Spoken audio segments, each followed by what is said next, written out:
They said Rome would last forever. Its armies crushed nations. Its roads crossed continents. Its emperors ruled millions. The Colosseum roared. Gold filled its temples. The world bowed to one city. But in 476 AD, a teenage emperor lost his crown. No giant explosion. No final heroic battle. Just silence. How does the greatest empire in history fall without the world even noticing? This is the rise and fall of the Roman Empire.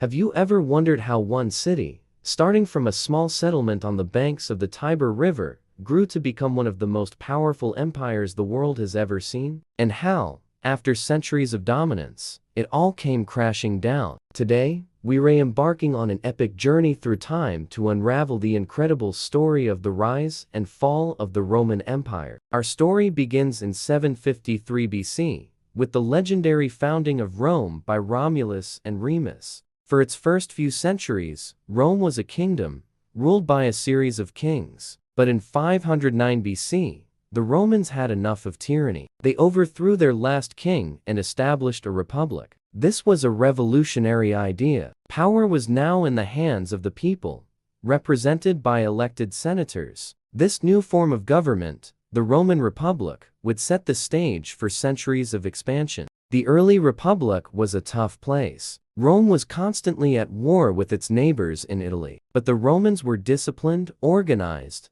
and relentless. Their legions, a new kind of army, were professional and highly effective. One by one, they conquered the Italian peninsula. With Italy secured, Rome's ambition grew. It set its sights on the Mediterranean, which led to a titanic clash with the era's other great power, Carthage. The Punic Wars, a series of 3 brutal conflicts between Rome and Carthage, lasted for over a century. They were a fight for survival and supremacy. We all know the famous story of Hannibal, the Carthaginian general who crossed the Alps with elephants to attack Rome on its own soil. He inflicted devastating defeats on the Romans, but he couldn't break their spirit. In the end, Rome triumphed. They utterly destroyed Carthage in 146 BC, and with their main rival gone, the Mediterranean Sea effectively became a Roman lake. They called it Mare Nostrum RC. This period of conquest brought immense wealth and power to Rome,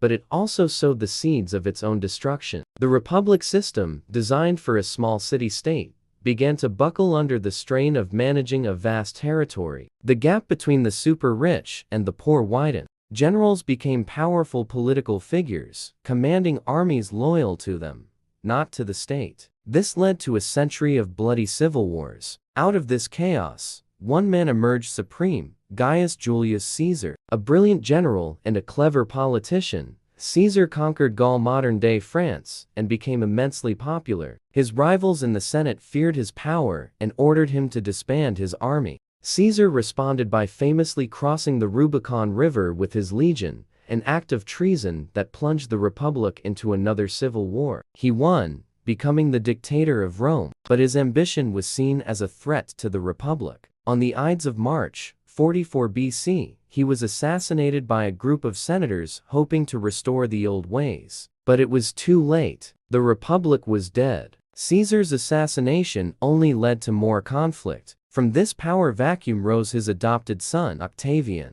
After defeating his rivals, including Mark Antony and Cleopatra of Egypt, Octavian cleverly remade the Roman state. He kept the illusion of the Republic, but held all the real power. In 27 BC, the Senate granted him the title Augustus, meaning the revered one. This moment marks the end of the Roman Republic and the birth of the Roman Empire. The reign of Augustus ushered in an era of unprecedented peace and prosperity known as the Pax Romana, the Roman peace. For the next 200 years, the empire was relatively stable. Trade flourished, art and architecture reached new heights, and magnificent structures like the Colosseum and the Pantheon were built. Roman law and engineering spread throughout the vast empire, from Britain in the northwest to Mesopotamia in the east. Roads connected every corner of the empire, with the saying, "All roads lead to Rome," becoming a reality. The Roman system of aqueducts brought fresh water to cities,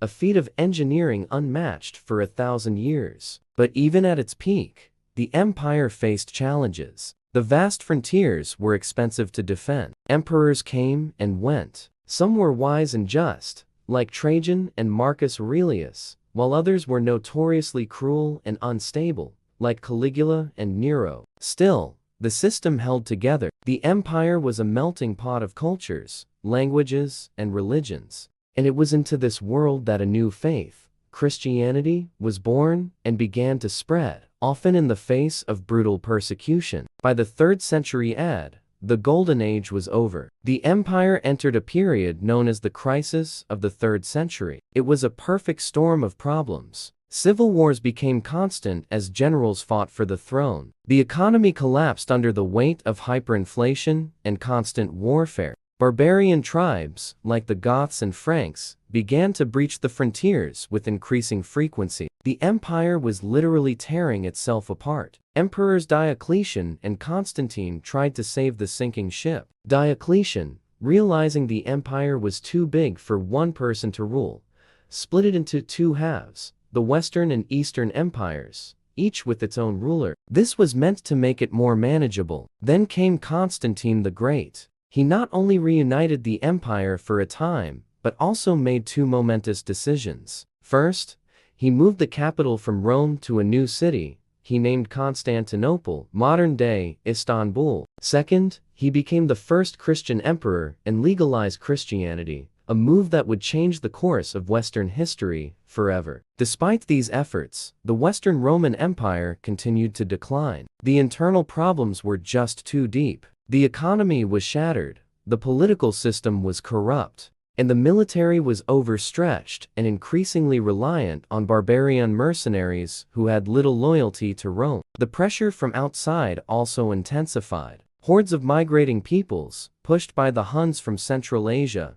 crashed against Rome's borders. In 410 AD, the unthinkable happened. The Visigoths sacked the city of Rome itself. It was a psychological blow from which the West would never recover. For the next several decades, the Western Empire slowly disintegrated. Provinces were lost, and emperors became mere puppets of powerful barbarian generals. The final act came in 476 AD, when the last Western Roman emperor, a young boy ironically named Romulus Augustulus, was deposed by the Germanic chieftain Odoacer. This date is traditionally used to mark the fall of the Roman Empire. But did it really fall? In the East, the story was very different. The Eastern Roman Empire, which we now call the Byzantine Empire, not only survived, but thrived for another 1,000 years. Constantinople became the center of a vibrant Christian civilization, preserving Greek and Roman knowledge while the West entered the Dark Ages. The Byzantine Empire would only fall in 1453 to the Ottoman Turks. So,